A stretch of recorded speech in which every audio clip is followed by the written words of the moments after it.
रूपोस भाग 28। रात का समय जैसी नील के रूम में आई। भैया देखिए, मैंने कहा था ना आपसे, कुछ भी नहीं हुआ है मुझे। आप बेवजह परेशान हो रहे थे। मैं बिल्कुल ठीक हूँ, जैसी ने नील से कहा, जिसके हाथों में जैसी की रिपोर्ट थी। उस दिन जैसी के बेहोश होने के बाद से नील परेशान सा हो गया था। हाँ गुड़िया, लेकिन तू अपना ख्याल रखा कर। मैं बहुत ज्यादा डर गया था। तुझे पता है ना, तुम मेरी नन्ही सी जान है, और तुझे कुछ भी हो जाता है तो मैं कितना पैनिक हो जाता हूँ। मेरी सोचने समझने की शक्ति ही चली जाती है। नील ने जैसी के सर पर प्यार से हाथ फेरकर कहा। जैसी ने उसके शब्दों को सुनकर उसे देखा और इधर उधर नजरें चुराते हुए मुस्कुराने की कोशिश करने लगी। भैया, जैसी ने कुछ कहना चाहा, मगर इससे पहले नील का फोन बज उठा। रिमिका का कॉल था। जैसी की नजर फोन पर गई। आप भाभी से बात करिए, मैं चलती हूँ, कहकर वह जाने लगी। गुड़िया एक मिनट, नील ने अचानक से कहा। ये सुनकर जैसी के कदम रुक गए और वह नील की तरफ मुड़ गई। गुड़िया तेरे रूम में एक गिफ्ट है, जाकर देख लेना, प्यार से नील ने कहा। जैसी गिफ्ट का नाम सुनते ही खुश हो गई। वाह गिफ्ट, थैंक यू भैया, थैंक यू, मैं अभी जाती हूँ, खुशी से कुदकते हुए कहकर जैसी दौड़ते हुए वहां से चली गई। रूम में आते ही उसकी नजर सामने सोफे पर रखे गिफ्ट पर गई और वह उसे अनपैक करने के लिए अपने हाथों को उठाकर देखने लगी। सॉरी भैया, मैंने आपसे झूठ बोला, पर मैं आपको कोई तकलीफ नहीं पहुंचाना चाहती, अपने बारे में बताकर, जैसी ने गिफ्ट को देखते हुए कहा। उसने आज सुबह ही हॉस्पिटल जाकर डॉक्टर से बात की कि वह अपनी बीमारी के बारे में किसी को ना बताएं। फ्लैशबैक। लेकिन बेटा, इतनी बड़ी बात मैं छिपा नहीं सकता, डॉक्टर ने जैसी की बात सुनकर कहा। वह इस वक्त हॉस्पिटल में थी और सामने उसका रिपोर्ट पकड़कर डॉक्टर, अंकल मैं बस कुछ दिनों तक बताने से मना कर रही हूँ, जब तक भैया की सगाई ना हो जाए। उसके बाद मैं खुद ही इन्हें ये सच बता दूंगी। जब तक आप प्लीज उनसे झूठ बोल दीजिएगा कि मुझे कुछ नहीं हुआ है। मैं उनकी परेशानी नहीं बढ़ाना चाहती, क्योंकि उनकी शादी उनकी मर्जी के बगैर तय हुई है और वो अभी काफी टेंस है। जैसी ने उदासी सा फेस बनाकर डॉक्टर से कहा। ये सुनकर डॉक्टर 2 मिनट तक चुप से रह गए। जैसी ने अपना दांव फेंका था डॉक्टर को अपनी बात मनवाने के लिए, जो कि सही निशाने पर लगा, और थोड़ी देर आनाकानी के बाद डॉक्टर जैसी की बात मान भी गए, इस शर्त पर कि वह अपना इलाज करवाने रेगुलर आती रहे। जी अंकल, जैसी ने खुश होते हुए कहा और हॉस्पिटल से बाहर आ गई। इधर नवरात्रि के 4 दिन कैसे बीत गए किसी को पता नहीं चला। अनय ने मानू को डांस के लिए फिर से नहीं पूछा, क्योंकि वह जानता था कि वह नहीं मानेगी। फिर भी आज उसे एक बार और पूछकर देखने का फैसला कर वह क्लास आया। उसने 3 दिन तक अपने क्लास की शक्ल ही नहीं देखी थी, क्योंकि उसका रिहर्सल में ही सारा टाइम निकल जाता और ऊपर से उसके पैरों में लगी चोट की वजह से उसके दोस्त उसे डांस करने ही नहीं दे रहे थे। हालांकि वह थोड़ा थोड़ा प्रैक्टिस तो कर ही लेता था, और उस दिन जब मानू ने उसके लिए विनोद से लड़ाई की थी, तो वह सीन और मानू को ऐसे सबके सामने बिना किसी डर के उसके साइड लेना अनय के दिल में हलचल सा पैदा कर दे रहा था। हल इसलिए वह मानू को एक बार देखना चाहता था, उससे एक बार और अपने डांस के लिए पूछना चाहता था। मगर ये क्या, आज तो मानू क्लास में उसे दिखी ही नहीं। मानू भी अनय की चोट और अपने उस दिन की हरकत की वजह से परेशान थी, इसलिए वह बहुत कम ही क्लास आने लगी थी। हाँ, पर मैसेज में वह अनय की हालचाल पूछ लिया करती थी। उस दिन के बाद से थोड़ी बहुत बातें उसकी मैसेज में हो जाया करती थी। जैसे मानू ने शुरुआत अनय की चोट के बारे में पूछकर की। अनय को मानू क्लास में नजर नहीं आई तो वह उदासी सा वहीं पर बैठ गया। इस लड़की को भी मेरी जरा से भी परवाह नहीं है, एक बार भी मुझे देखने नहीं आई, अनय ने गुस्से से कहा और बुक निकालकर उसे लेकर बैठ गया और पढ़ने की कोशिश करने लगा, मगर ध्यान तो महाशय का मानू की साइड था। क्या हुआ, मुझे मिस कर रहे? अचानक अनय के बगल से पतली सी आवाज आई। उसने उस आवाज को सुनकर अपना सर उठाया तो मानू अपने कमर पर हाथ रखकर मुस्कुराते हुए खड़ी थी। अब मानू को देखकर जैसे अनय अपनी पलकें झपकाना ही भूल गया। वो अपनी चेयर से खड़े हुआ और मानू के सामने जाकर खड़ा हो गया। तुमने जवाब नहीं दिया, मुझे याद कर रहे थे ना? फिर से मानू ने अनय से कहा। अनय बस उसमें खोया अपना सर हाँ में हिलाने लगा। तो जनाब, मेरी याद आ रही थी, मानू ने कशिश भरी आवाज में कहा और अनय के करीब जाकर उसके गालों पर अपनी उंगली फिराते हुए देखने लगी। अनय मानू की इस हरकत से चौंक सा गया। वह भौचक्का सा खड़ा उसे देखने लगा। मानू भी उसकी आंखों में देखती हुई उसके होठ के करीब अपने होठ ले जाने लगी। अनय का गला उसे ऐसे अपने होठ की ओर बढ़ते देखकर सूख सा गया। ये क्या कर रही हो? अनय ने बड़ी मुश्किल से कहा।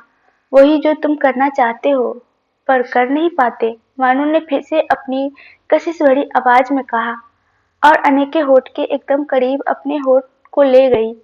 अनय भी उसके इस एहसासों में खो सा गया और उसने भी अपनी आंखें बंद कर ली। मानू ने अपने होठ उसके होठ पर रख दिए, मगर ये क्या, जैसे ही मानू के होठ ने अनय के होठों को छुए, उसकी आंखें झट से खुल गई और सामने खाली जगह से उसे कुछ भी दिखाई नहीं दिया। अनय को महसूस हुआ कि वह महज उसका एक सपना था। ओ गॉड, ये क्या था? ये लड़की मुझे पागल करके ही छोड़ेगी, अनय ने कांपते दिल से कहा। उसके धड़कन बढ़ सी गई। वही मानू को हॉस्टल पर बोरियत होने लगी तो वह अंजी को लाइब्रेरी जाने के बारे में बताकर हॉस्टल से निकल गई। जब वह कॉलेज पहुंची तो क्लास ना जाकर लाइब्रेरी गई और कुछ बुक्स इश्यू कराकर वहीं पर बैठकर पढ़ने लगी, क्योंकि उसे अपना सिलेबस भी कंप्लीट करना था और अभी आगे कॉलेज में फंक्शन और त्योहारों में छुट्टियों की वजह से उसके पास ज्यादा टाइम भी नहीं था। और यदि वह इस सेमेस्टर में अच्छे से मार्क्स लाती है तो उसे इस सेमेस्टर में विदेश में इंटर्नशिप करने का मौका मिलेगा, क्योंकि लास्ट सेमेस्टर में बहुत कम ही क्लास लगनी थी। कुछ स्टूडेंट्स अपने फाइनल प्रोजेक्ट पर फोकस करते हैं तो कुछ और अच्छी जगह इंटर्नशिप। मानू की फैमिली चूंकि मिडिल क्लास की थी, इसलिए वह स्कॉलर के बेस पर इंटर्नशिप करना चाहती थी, जो कि कनाडा में होना था। इसलिए वह भी अपने आप को पढ़ाई में झकझोर देना चाहती थी। 3 घंटे लगातार लाइब्रेरी में पढ़ाई करने के बाद उसके बगल में बैठी अंजी की तरफ उसका ध्यान गया। उसे पता नहीं चला कि वह कब यहाँ आकर पढ़ने लगी। अंजी भी आज काफी शांत से पढ़ रही थी, या शायद यही कारण था कि कोशिश कर रही थी पढ़ने की, लेकिन हर 2 मिनट में वह मोबाइल भी देख रही थी। कारण था, उसने उस शॉप वाली लड़की से मिलकर उसका मोबाइल नंबर मांग लिया था, ताकि यदि वह लड़का यदि फिर से मॉल में आया तो वह इसे इन्फॉर्म कर दे। मानो जिसकी नजर अंजी पर थी, उसे ऐसा लगा जैसे कोई उसे देख रहा है। यह सोचते हुए वह इधर उधर देखने लगी, पर उसे वहां कोई नहीं दिखा। मैं भी ना, भला मुझे कौन देखेगा? मानू ने अपने सर के पीछे हाथ मारकर खुद से कहा। बहुत खूबसूरत लग रही हो। मन कर रहा है जो कुछ देर पहले मेरी इमेजिनेशन में हुआ था वह हकीकत हो जाए, अनय ने मानू के चेहरे को देखते हुए कहा। फॉर्मल शर्ट पहने वह दीवार से टिककर खड़ा हुआ था और मानू को कब से निहार रहा था। थोड़ी देर पहले अनय और अर्श लाइब्रेरी स्टाफ को डांडिया फंक्शन का इनविटेशन देने के लिए आए थे, मगर जब अनय और अर्श की नजर मानू और अंजी पर गई तो वो दोनों वहीं खड़े होकर अपनी अपनी वाली को तारने लगे। अनय को उस दिन मानू का उसके साथ डांस करने से मना करने की बात याद आ गई। ओह, तो मेरी एंजल पढ़ाई कर रही है, शायद इसी वजह से इसने मुझे मना किया हो, अनय ने बुक में डूबी मानू को देखकर कहा। अनय, हमें अब चलना चाहिए, अर्श ने अनय से कहा। ठीक है, चल। अनय ने अर्श की बात सुनकर अपना ध्यान मानू से हटाया और वहां से जाने के लिए मुड़ गया, मगर वह मुड़ा ही था कि अर्श और अनय दोनों के कानों में अंजी की घबराहट भरी आवाज आई। मानू, क्या हुआ तुझे? अंजी ने चिल्लाते हुए मानू से कहा और उसके पास आ गई। दरअसल मानू और अंजी भी हॉस्टल जाने के लिए चेयर से खड़ी हुई थी कि मानू को अचानक चक्कर आ गया और वह बेहोश हो गई। अंजी ने उसे गिरते देखा तो एकदम से चिल्ला उठी। अर्श और अनय ने जब अंजी की आवाज सुनकर उसे देखा तो उन दोनों की नजर बेहोश मानू पर गई और दोनों ही बिना एक पल की देरी के मानू के पास आ गए। क्या हुआ इसे? अनय ने घबराते हुए ये कहकर मानू के बगल में घुटनों के बल बैठ गया और मानू के सर को अपने गोद में रख लिया। वही अनय को इतना पैनिक देखकर एक बार फिर से अंजी को अनय की आंखों में मानू के लिए फिक्र दिखाई दी। अंजी, कुछ पूछ रहा है अनय तुझसे, क्या हुआ है इसे? इस बार अर्श ने अंजी को इस प्रकार अनय को देखते देखकर कहा। हाँ हाँ हाँ, वो 4 दिन से यह उपवास है, इस वजह से शायद डिहाइड्रेशन और ये बेहोश। थोड़ी पैनिक होते हुए अंजी ने कहा। ये सुनकर अनय ने मानू को एक नजर देखा और उसे अपने गोद में उठाकर बेंच पर लेटा दिया। उसने पानी की बोतल से पानी अपने हाथ में लिया और मानू के चेहरे पर छींटे मारने लगा। कुछ देर में मानू ने अपनी आंखें खोली और उसे होश आने लगा। उसकी हल्की सी आंख खुलते ही उसकी आंखों के सामने अनेक का प्यारा सा चेहरा था। ये देखकर मानू के चेहरे पर अनायासी स्माइल बिखर गई। वही अंजी जिसकी ये हरकत देखकर झेप गई। ये लड़की भी न मैडम लाइब्रेरी है। ये सब तुझे ऐसे मुस्कुराते देखकर क्या सोचेंगे, अंजी ने अपने मन में कहा, क्योंकि वहां पर और लोग भी आ गए थे। मानो इससे पहले कि मानो अने को सपना समझकर कुछ और उल्टी सीधी हरकत करती, अंजी ने उसे आवाज दिया। उसकी आवाज सुनकर हाँ कहते हुए मानो ने अने से अपनी नजरें हटाकर ऊपर किया। ऊपर देखते ही इतने सारे लोगों को देखकर वह हड़बड़ा सी गई और अपने कपड़ों को ठीक करते हुए अचानक से उठ बैठी। अने ने उसके सामने पानी का बोतल आगे कर दिया। मानो को समझ आते देर नहीं लगी। अभी अभी उसके साथ क्या हुआ है। उसने चुपचाप अने के हाथ से बोतल लेकर पानी पी लिया। आर यू फीलिंग बेटर, अने ने पूछा। मानो ने पानी का बोतल उसे वापस दिया और हाँ में अपना सर हिला दिया। इसके बाद सब लोग अपनी अपनी जगह पर चले गए। तुम फास्ट हो, तुमने मुझे बताया नहीं, अने ने एकदम से मानो से पूछ लिया। ये सुनकर अंजी और अर्श उसे देखने लगे, ये सोचकर कि भला मानो क्यों उसे बताएगी। हाँ वो मानो ने कुछ कहना चाहा। अरे यार मुझे तुम लड़कियों का समझ नहीं आता, मानो कुछ कहते कि अने मानो की फास्ट वाली बात पर एकदम से भड़क उठा। अर्श अने को भड़कते देखकर इशारा किया कि ये लाइब्रेरी है। अने को मानो की फिक्र में ये एहसास ही नहीं था कि ये लाइब्रेरी है। उसे मानो पर भी गुस्सा आ रहा था। वह इतनी कमजोर होते हुए भी फास्ट कैसे रख सकती है। सबको अपनी तरफ देखता पाकर अपनी तेज कदमों से गुस्से से वहां से चला गया। मानो ने अपनी नजरें जाते हुए अने की साइड कर ली। इसे क्या हुआ, अंजी ने अने को जाते देखकर कहा। कुछ नहीं, बस हम जिस काम से आए थे वो हो गया तो वह चला गया। तुम दोनों अपना ध्यान रखो, अर्श ने अंजी से कहा और अंजी को एक नजर देखकर वहां से अने के पीछे चला गया। मानो यार, अने का इस तरह गुस्सा होना मुझे समझ नहीं आ रहा, अंजी ने कहा।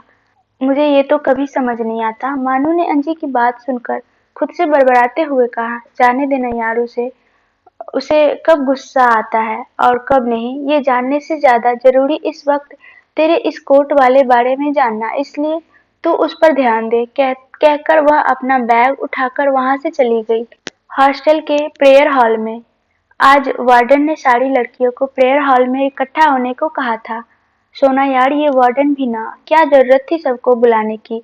मैं कल के डांडिया के लिए कपड़े अरेंज करने वाली थी। हाँ यार, ये खरूस ना एकदम पकाऊ है और इसका आगे का डायलॉग सुनना। सभी गर्ल्स ध्यान से सुनो। वैसे मुझे नहीं लगता आप सबको बताने की जरूरत है, लेकिन इस हॉस्टल की वार्डन होने के नाते आप सबको बताना जरूरी है। जैसा कि आप सबको पता है, कल से 9वीं तक हमारे कॉलेज में फंक्शन स्टार्ट हो जाएगा।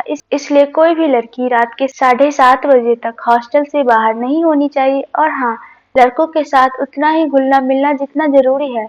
यदि मुझे किसी भी लड़की की कंप्लेंट मिलेगी तो मैं उस लड़की के पेरेंट्स को बुला लूंगी। और हाँ, डिसिप्लिन में रहना, सब कपड़े भी ढंग के पहनना, किसी की भी शिकायत नहीं आनी चाहिए।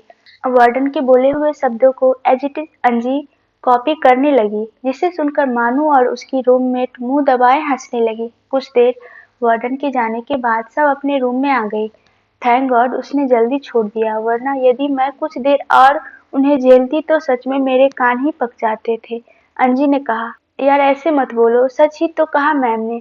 पिछली बार सारे टीचर्स ने कुछ लड़कियों की वजह से पूरे हॉस्टल को बदनाम कर दिया था, तो वार्डन ने गुस्से में पूरे 1 महीने का आउटिंग बंद कर दिया था। मानू ने कहा और स्टडी के लिए बैठ गई। हाँ यार सच में, ये लड़कियां भी ना यदि अपने बीएफ के साथ टाइम स्पेंड करना ही है तो दूसरे दिन कर सकती थी। क्या जरूरत थी आधी रात तक उसके साथ कॉलेज के फंक्शन में रहने की, जबकि मैम ने सख्त हिदायत दी थी कि कोई भी 10 बजे के बाद वहां नहीं रुकेगा। इस वजह से इस बार मैम ने टाइम भी कम कर दिया। अंजी ने कहा। अरे यार, अब बीएफ जीएफ साथ में टाइम स्पेंड नहीं करेंगे तो किसके साथ करेंगे, और उस खड़ूस वार्डन के साथ तो नहीं करेंगे ना।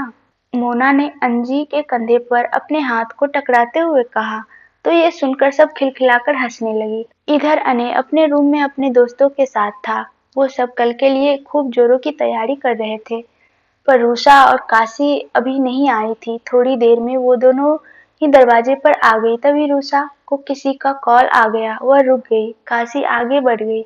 रूसा को रास्ते में मिही दिखी तो उसे गोदी में उठाकर उससे बात करने लगी। चूंकि ये सब यहाँ आते रहते थे इसलिए इनकी जान पहचान हो गई थी। वही मिही को गोद में लेकर ऊपर जाने लगी, लेकिन उसके हाथ में पकड़ा बॉल एक रूम में नीचे गिरकर चला गया।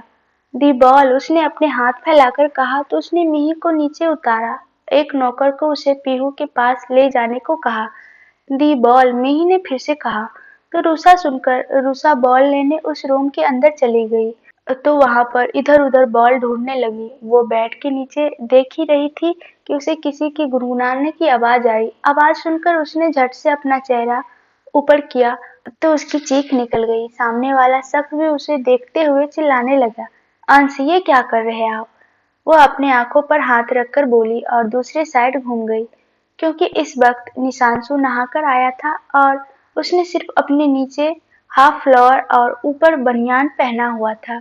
रूह, तुम? चौंकते हुए निशांशु ने कहा। हाँ मैं, वो मिही का बॉल ढूंढ रही थी। लेकिन क्या आप हमेशा ऐसे ही दरवाजा खुला छोड़कर नहाने जाते हैं? रूसा ने भड़कते हुए कहा।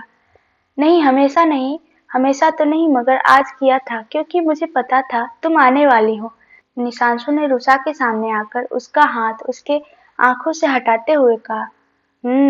छी, कैसी बात कर रहे हैं आप? मुझे नहीं पता था कि आप विदेश में रहकर इतने बेशर्म हो गए हो। रुसा उसे खुद से थोड़ा दूर धक्का देते हुए बोली। वाह, ये क्या बात हुई? अरे, मैंने अपने ऊपर और नीचे दोनों कपड़े पहने हैं, तो भला मैं कैसे बेशर्म हुआ? और ये रूम मेरा है। मुझे थोड़ी न पता था कि मेरी रूह को अपने अंश से मिलने की इतनी तलब है। वह उसके पास आते हुए बोला। ये सुनकर एक पल को रूसा शर्मा गई और उसकी नजरें नीची हो गई। तो मेरी रूह इतने अच्छे से शर्माती है, मुझे पता ही नहीं था। वह रूसा का चेहरा ऊपर उठाकर बोला। जी नहीं, मैं कोई शर्मा वर्मा नहीं रही, और आपसे तो बिल्कुल भी नहीं। कहकर वह आगे बढ़ने लगी तो सख्ती से निशांशु ने रूसा का हाथ पकड़कर दीवार से सटा दिया। रूह, आज बोल दिया, आज के बाद ऐसा कभी मत कहना। अपनी आंखों को छोटी कर रूसा के एकदम करीब जाकर निशांशु ने कहा। रूसा को समझ नहीं आया कि उसने ऐसा क्या कहा जिससे निशांशु इतना वियर्ड और सख्त बिहेव कर रहा। वो अपने आंखों में प्रश्न लिए निशांशु को देखने लगी। मुझे नहीं पसंद मेरी रूह किसी और के सामने भी शर्माए, क्योंकि उसके शर्माने पर भी मेरा हक है। तुम सिर्फ इस तरह मेरे सामने ही शर्मा सकती हो, समझी? कहते हुए वह उसके चेहरे की तरफ झुकने लगा। उसने उसके दोनों कलाई को पकड़कर दीवार से सटा दिया था, जिससे रूसा वहां से हट न सके। रूसा ने उसे अपने करीब आते देखा तो उसे दूर झटक दिया।